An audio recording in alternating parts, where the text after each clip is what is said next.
Alright, today we got another unboxing video for you guys. However, exciting news is I am in an antique vest from the 1910s, as well as antique trousers. Same period, same suit. I also have the suit jacket, however I have to restore it still because it has some moth damage.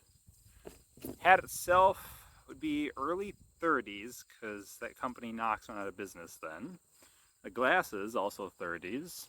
The shirt's a reproduction with original bone buttons, and then a fake bow tie. Got that years ago at the suspender set, but brown and green, my color. So I couldn't be happier.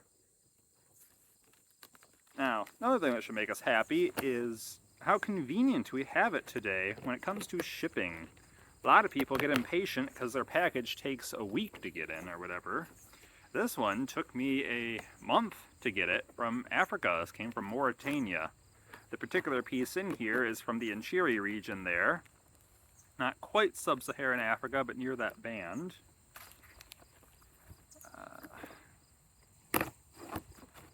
So this is supposedly a piece of Neolithic pottery. We have words.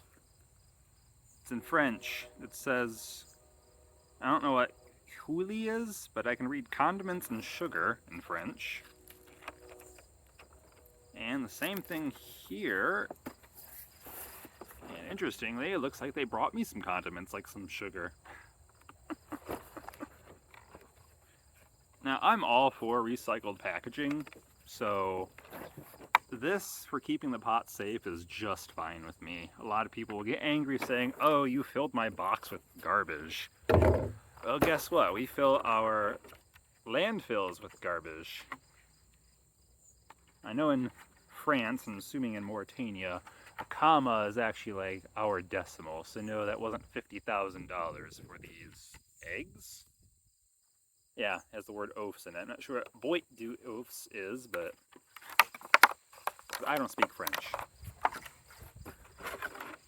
Actually, I'm going to enjoy looking at the trash from Africa. Ooh. I'm actually going to enjoy this too. Wish I could speak Arabic. I cannot tell you what that says. I don't know, it's mineral water, that's all I know. But yeah, recycled packaging, far better than actually going out and buying new manufactured packaging that's just going to fill up the landfills. So this stuff can get recycled. Styrofoam, however, cannot get recycled. So don't use styrofoam, especially don't buy it new. If you already have it, sure, go ahead and use it, but don't buy it new.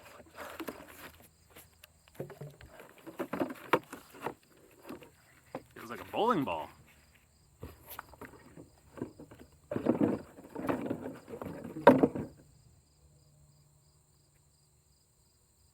I just love it. I'm so thrilled already.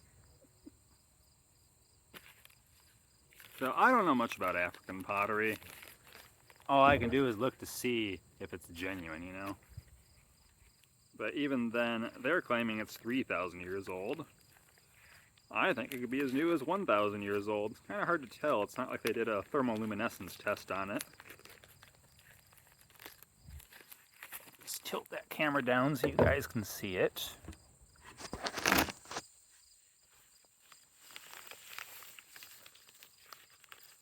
Carefully unwrap our little baby here. Okay, this guy, this reminds me of those creepy characters from the Kroger's advertisements. So now I can just imagine they have Kroger over there.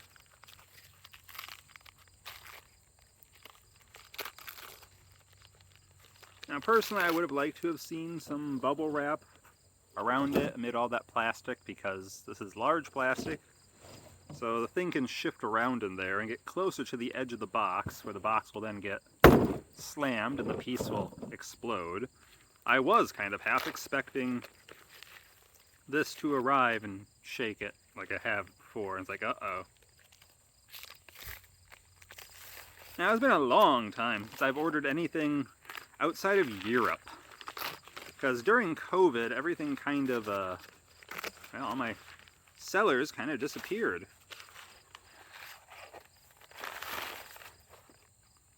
So I used to order stuff from the Middle East all the time. I haven't since COVID, and I've never actually ordered outside of Egypt in terms of Africa. So here we have a lot of very bright orange slips still intact on this very rough piece. I just really loved the shape, the globular orb. I do wish the mouth still had more of its flair intact. However, I am thrilled with how it looks. Very bright orange slip, very matte gray clay.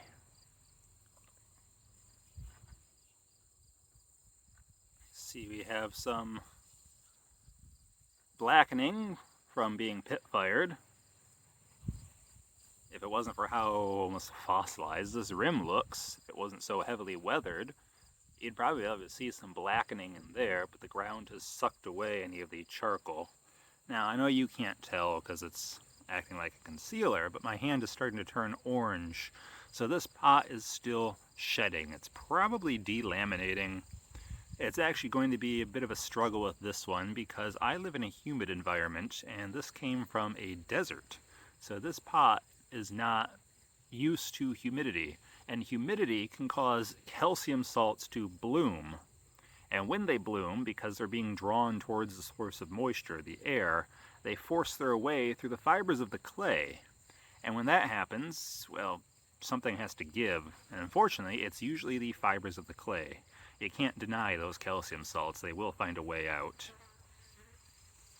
There are some, I don't know if you'll be able to see it, there are some white marks on here, but that's not calcium salts. Neither are these pocks of ash. This would be some kind of temper. So most likely they threw in some grass. Yeah, in fact, you can see there, other lines and stuff, shapes. You see that there's a lot of plant matter as a temper in this. And unfortunately, that temper is not very strong. That usually is a very primitive temper because in the short term, yeah, it did great. It helped bind the clay together. But you're firing this thing. It's a nice dull sound. So it's very low fired, so it does survive the firing process to some degree, but a lot of it turns into ash. And that ash, unfortunately, weakens the pot over time. Hang on, there's a mosquito.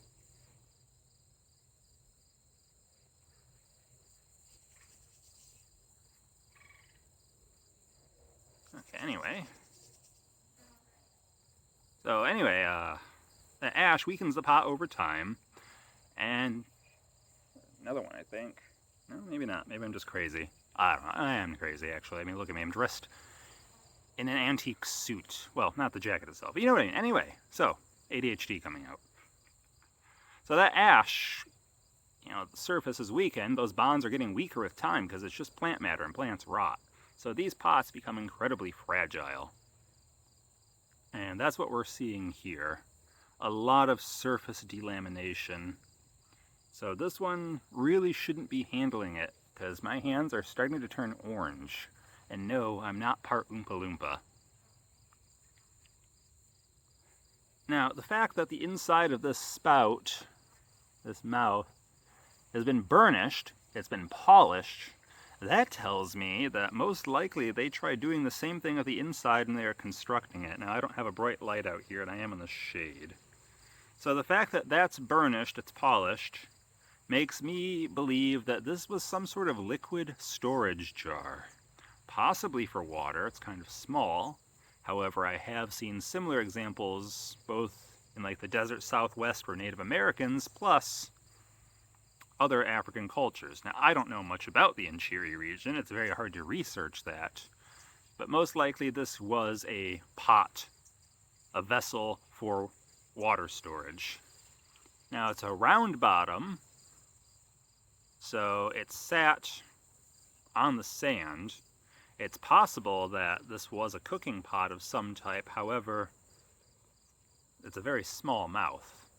You're not going to be able to fit your ladle down there. Almost looks like a rust mark.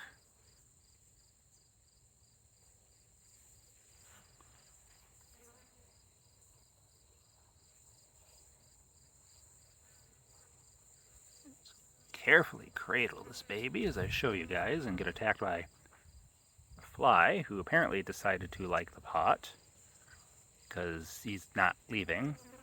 Or she. No, you go away. Hang on, guys. Anyway, I don't know if I'm going to be able to stitch this piece of the video in because I accidentally hit the wrong button. It's kind of bright out here. But I put a dab of water on the bottom of the pot, and it's not actually absorbing as quickly as I expected it to.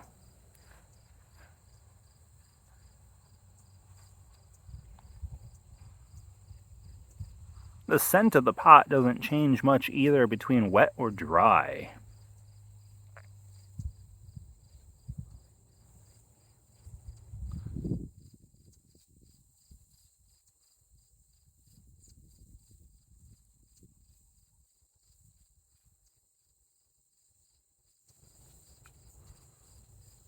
Overall, it's a nice specimen. I wouldn't call it a hand specimen per se, on account of its delaminating nature, but it's definitely worthy of conservation, and it would be highly appreciated in my collection as my only piece of non-Egyptian African pottery.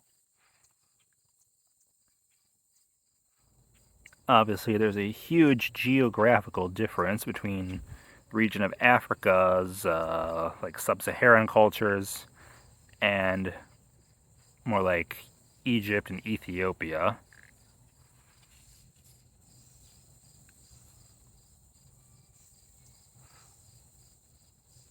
Obviously geopolitical. Very few similarities between the two. It's not like this was from Carthage or something, a competitor in ancient times. With the continent itself being so massive, which this is actually a pretty large pot too. I'm pretty happy about that, size-wise. It's just there's going to be so many variants and differences between various African potteries. Because even within a specific geological region, there can be massive variations. For example, where I live here, I'm on a very narrow band of super rich soil. This used to be a farm. You can kind of see one of my gardens back there. That one's growing gourds.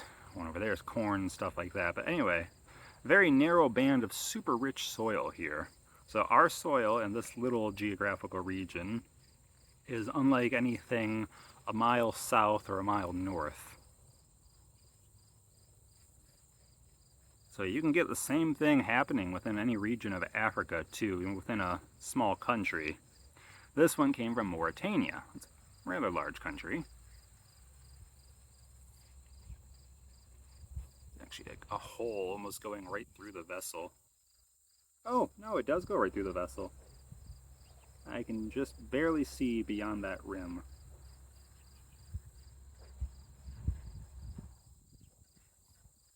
Oh, well, we'll just pretend that's for steam when you're cooking. No, like I said, this piece is delaminating. It's covered in a lot of fibers. This was definitely wrapped up in fabric at some point.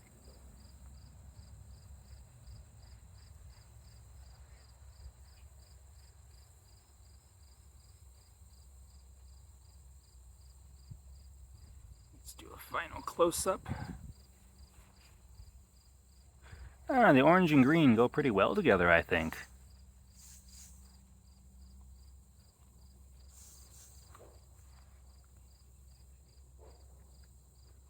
But yeah, we're pretty spoiled in the modern era with how shipping only takes a week or two. I had to wait about an entire month for this. And there's no complaints about that. I mean, it is coming from the other side of the world. And if this were the Victorian era, it would probably take a few months to get here. If it got here at all.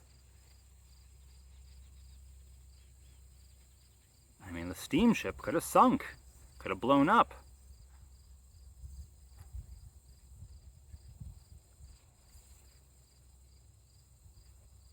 Almost looks like a shell. I don't think it is, though. Oh well, microscopic analysis would tell me if there's some shell tempering going on as well. but I will definitely be studying that, what looks like an iron inclusion. Now, presumably, the reason there's no dendrites and there's not much of a smell to this is because it came from such a dry place that the water never infiltrated much. And that's another reason why there's so few calcium salts, which would be a reason why it survived.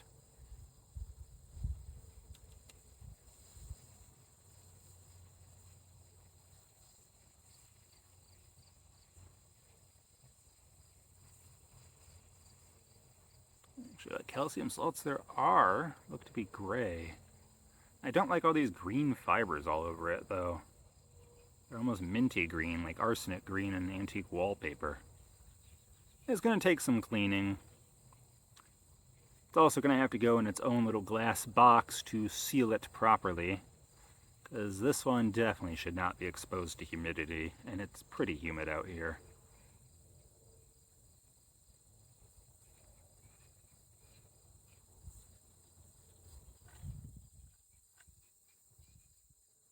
Oh well, you can find out more about it on my Ancient Pottery group on Facebook.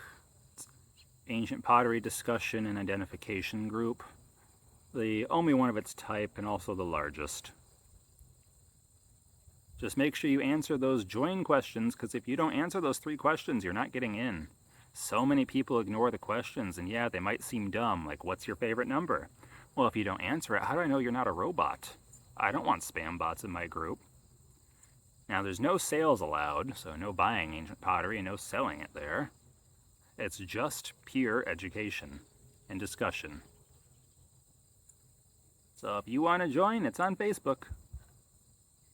Otherwise, you can just keep tuned here to see what else I procure in the future. For now, have a great day, everybody.